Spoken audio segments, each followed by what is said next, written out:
Good morning, everybody. You know, doing this series is a lot like playing with a double-edged sword. On the one side, I have a regular reminder here of how horrible lots of people from my area are. But then on the other side, there are those of you who comment or contact me to say that the mail callers with whom I carry on one-sided arguments twice a month really remind you of people from your own hometowns. And it's nice to know that it's not just Hagerstown, that the rest of the world is just as fucked up as we are. It's comforting. I have no idea why it should be, but it is.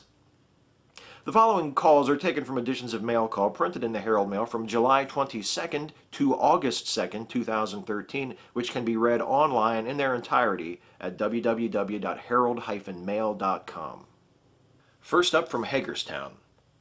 This call is concerning the Hagerstown Suns. The owner of the Suns, Bruce Quinn, purchased the team, knew it was in Hagerstown, gets to use the stadium for $1 a year. If he can't make money for $1 a year, move on. He's down in Fredericksburg, unsolicited. Please stop running around trying to shop the team. Just bequeath it over to the city of Hagerstown and let the city of Hagerstown own the team, the way Green Bay owns the Packers. Yes, professional sports team owner, why shop your team around to other cities where the people are actually interested and the government willing to help out with a new ballpark when you can just give your team away to the government of its current hometown where nobody gives a shit about it, including those serving in the government? The choice seems obvious to me. Being a weatherman must be the best job on earth. Where else could you be wrong 60% of the time and still get paid for it? Hagerstown. Calling into mail call must be pretty sweet too, though. I mean, where else could you steal a joke from a 23-year-old episode of Twin Peaks and then tell it like you wrote it? My preacher said this morning, it really struck a chord with me, what if you woke up tomorrow and the only thing you have is what you are thankful for today? Hagerstown. There's a great lesson there, and that lesson is always be thankful for shit you think you might need tomorrow. Even President Obama is trying to railroad George Zimmerman. How many people protested O.J. Simpson's first trial when he was found not guilty? Hagerstown. Are you kidding? What are you, like 12 years old that you don't remember how many people bitched about the O.J. verdict at the time? I mean, were there people taking to the streets over it? No, not really, but when the verdict was announced live, the simultaneous disgruntled sighs of millions of white people were audible for cosmonauts aboard Mir. There were plenty of people bitching about it, and there are plenty of people who still bitch about it to this day.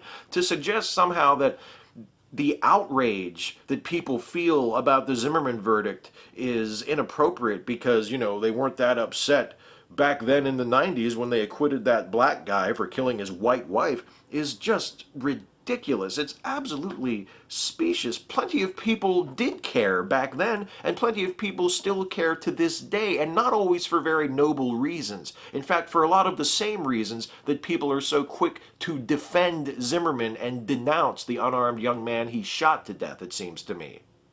In a visit to the Hagerstown Suns game, I found that watching paint dry was more interesting, and to think they want to build a new stadium to watch a bunch of baloney. Hagerstown. Imagine building a new ballpark just so that people who like watching people play baseball can come and watch people play baseball. I mean, what about the people who don't like watching people play baseball? What the fuck are they supposed to do? In regard to the president's statement about the Martin shooting, why is it that the African American society cannot get past the fact that they are not the only ones who were ever enslaved or subjected to a history of violence? The Jews were, and so were many of the people who came to this country as indentured servants. Blue Ridge Summit, Pennsylvania. Yeah, I don't know about you, but I always lock my car doors when I see a Jewish guy approaching. Why is it so difficult for so many white people to accept the fact that black Americans were enslaved and then subjected to further institutionalized brutality in the century that followed the end of slavery, and that there are real, incredibly burdensome economic and social consequences to that treatment that black Americans are still forced to deal with today?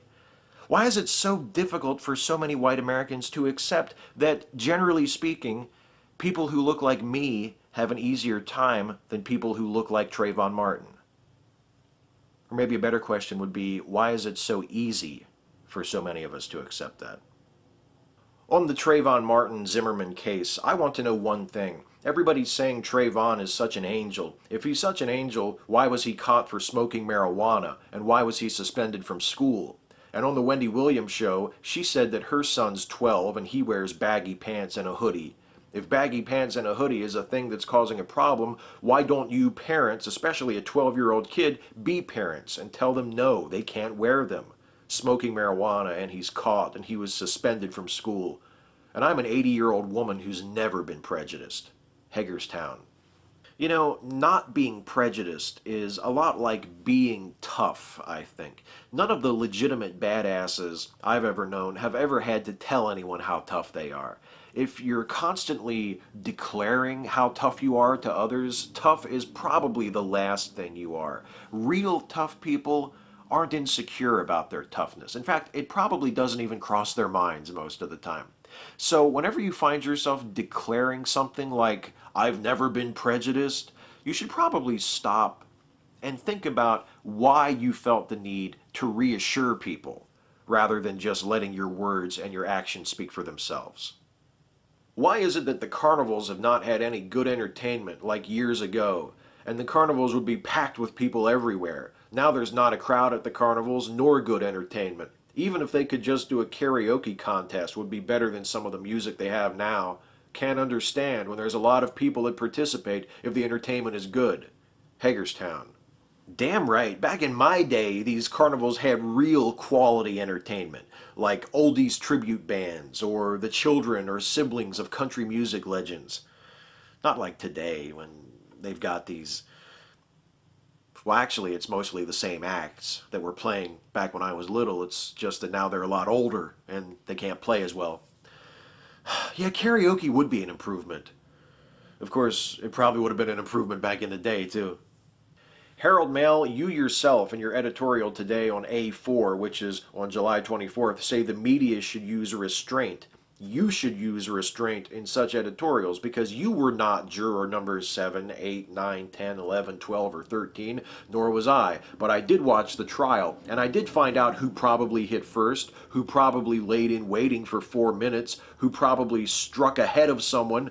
Crimes are permitted by blacks against their attackers, so I think your liberal bias is showing, and I don't think you're being fair to George Zimmerman or the jurors. Let's use a little more restraint, or a fair and balanced editorial. Washington County.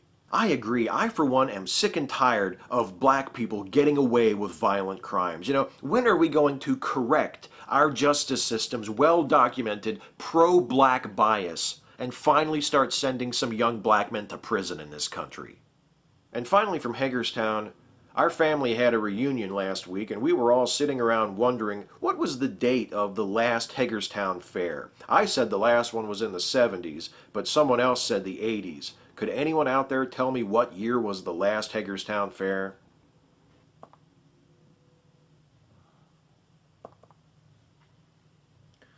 $1980.